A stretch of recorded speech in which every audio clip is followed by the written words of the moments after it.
গুমের সংস্কৃতিকে চিরতরে বিদায় করা হবে বললেন সালাউদ্দিন আহমেদ। শুধু জাতীয় পার্টি নয়, বিএনপি ও জামায়াতকেও ধ্বংস করতে চেয়েছিল আওয়ামী লীগ বললেন জিএম কাদের। বিএনপি নেতা শাহাদাত হোসেনকে চট্টগ্রাম সিটির মেয়র ঘোষণা আদালতের। এবং সর্বশেষ জানিয়ে দেব, পুলিশ সুপার পদের ৩৩ কর্মকর্তাকে বদলি। শুনছিলেন শিরোনাম, এবারে জানিয়ে দেব বিস্তারিত। গুমের সংস্কৃতিকে চিরতরে বিদায় করা হবে বললেন সালাউদ্দিন আহমেদ। বাংলাদেশে গুমের সংস্কৃতির ধারক বাহকদের অবিলম্বে গ্রেপ্তার করে বিচারের দাবি জানিয়েছেন বিএনপির স্থায়ী কমিটির সদস্য সালাউদ্দিন আহমেদ। তিনি বলেন, আমি এই অনুষ্ঠান থেকে সরকারকে বলছি, যারা গুমের সংস্কৃতির ধারক বাহক, যারা গুম করেছে, হত্যা করেছে, তারা কারা আপনারা জানেন, বাংলাদেশের জনগণ জানেন। এই জিয়াউল হাসান, বেনজির, মনিরুল, ডিপি হারুন, বিপ্লব, মেহেদী যত আছে, no mercy, go to justice. তাদের জিজ্ঞাসাবাদ করতে হবে, তারা মানুষকে গুম করেছে, হত্যা করেছে, তাদের বিচার করতে হবে।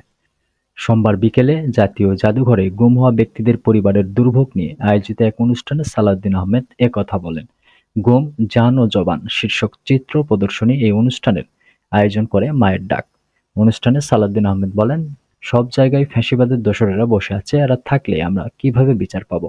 বিএনপির এই নেতা বলেন, আমি গতকাল সরকারকে একটা অনুষ্ঠানে বলেছি, যদি ২৪ ঘন্টার মধ্যে পাবলিক সার্ভিস কমিশনে যারা ছাত্রলীগ ছাড়া অন্য কাউকে চাকরি দেওয়ার সুপারিশ করেনি, তারা যদি পদত্যাগ না করে, আমরা পদত্যাগ করাবো।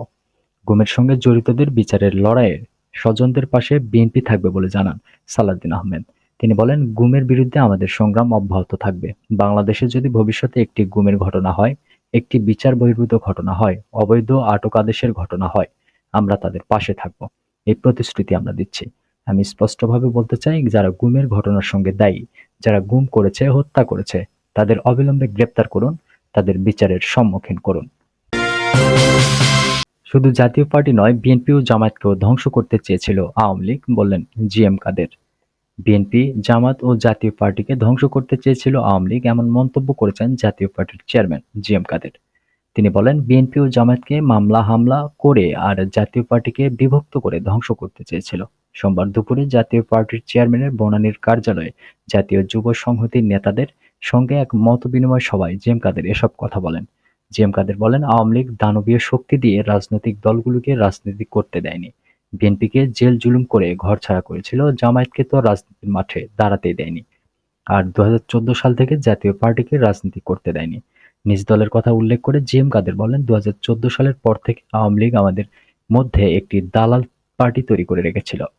অবৈধভাবে তাদের জাতীয় পার্টির লোগো ও প্রতীক ব্যবহার করতে সহায়তা করেছিল আওয়ামী লীগ। টেলিভিশনে গিয়ে তারা জাতীয় পার্টির পরিচয়ে আমাদের বিরুদ্ধে কথা বলতো। ২০২৪ সালে বলা হলো, আপনি নির্বাচন না করলে অন্য কেউ জাতীয় পার্টির লাঙল নিয়ে নির্বাচন করবে। আমরা তাতে রাজি হইনি। পরবর্তী সময়ে বলা হলো, নির্বাচনের প্রস্তুতি নিন, সুষ্ঠু নির্বাচন না হলে আপনারা নির্বাচন থেকে সরে দাঁড়াবেন।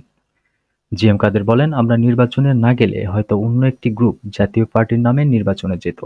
দেশি বিদেশি রাজনৈতিক বিশ্লেষকরা বললেন, নির্বাচন বন্ধ করা যাবে না, আওয়ামী লীগ যে কোনো মূল্যে নির্বাচন করে ফেলবে। শেখ হাসিনা আওয়ামী লীগ দিয়েই এ ও বি টিম তৈরি করেছিল। এ প্রসঙ্গে জিএম কাদের বলেন, ২০২৪ সালে অন্যান্য রাজনৈতিক দল যেভাবে স্বৈরাচারের দানবীয় শক্তির কাছে পরাজিত হয়েছিল, আমরাও সেভাবেই পরাজিত হয়েছিলাম। রাজনীতি করতে গেলে একটি দল দরকার হয়, আর সঠিক রাজনীতি না থাকলে দলও থাকে না। শুধু দল বাঁচাতে কিছু কম্প্রোমাইজ করতে আমরা বাধ্য হয়েছি। এ বিষয়ে সমালোচনাকারীদের উদ্দেশ্যে তিনি বলেন, নিজেকে নিয়ে চিন্তা করুন, এমন অবস্থায় আপনি হলে কি করতেন। বিএনপি নেতা শাহাদাত হোসেনকে চট্টগ্রাম সিটির মেয়র ঘোষণা আদালতের।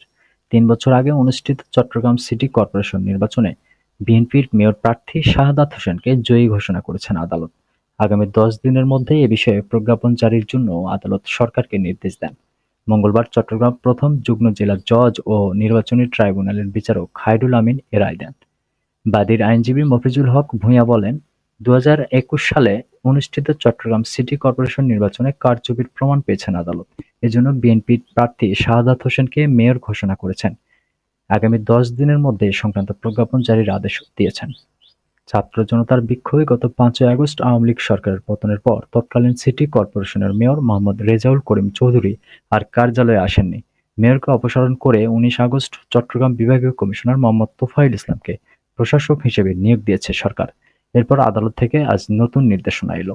এদিকে রায় ঘোষণার পর বিএনপি নেতাকর্মীরা আদালত প্রাঙ্গণে জড়ো হন। তারা নানা স্লোগান দিয়ে শাহাদাত হোসেনকে মেয়র হিসেবে স্বাগত জানান।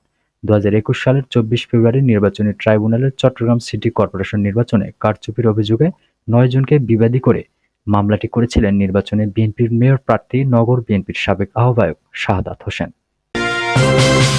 পুলিশ সুপার পদের 33 কর্মকর্তাকে বদলি। বাংলাদেশ পুলিশ সুপার পদমর্যাদার 33 জন কর্মকর্তাকে বিভিন্ন ইউনিটে বদলি করা হয়েছে। গতকাল সোমবার রাষ্ট্রপতির আদেশে স্বরাষ্ট্র মন্ত্রণালয়ের জননিরাপত্তা বিভাগের পুলিশ এক শাখার উপসচিব মোহাম্মদ আবু সাঈদ স্বাক্ষরিত এক প্রজ্ঞাপনে এই বদলির কথা জানানো হয়।